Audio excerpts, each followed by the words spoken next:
a gay pride flag for their LGBT month. And Crystal Ball will say, yeah, well, this is good, I guess, but we have to recognize that corporate hegemony is never going to sincerely, promote the interests of gay people. This is just a virtue signaling attempt to get their attention. And Saagar will say, you're completely right. This is just virtue signaling. Corporations have been brainwashed by post-Frankfurt neo-Marxist academics who are trying to disseminate an anti-white agenda by educating the wealthy and the children of the wealthy to hate white people in the pursuit of a wokeness cult. And Crystal Ball will say, well, I don't know if I agree about that, but I do agree that corporations are bad. And Saagar will say, yes, corporations are bad. You know who else believes that? Tucker Carlson. Let's go to a Tucker Carlson clip, folks.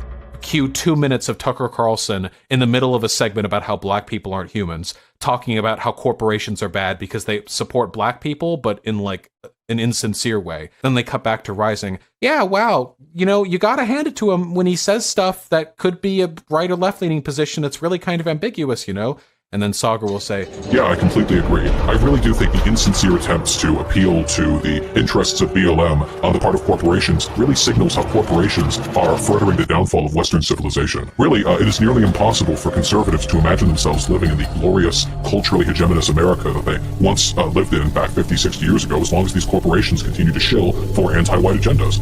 And then Crystal Ball will say, well, I don't know if I agree about that, but at least we agree corporations are bad. And then the segment ends. That's it.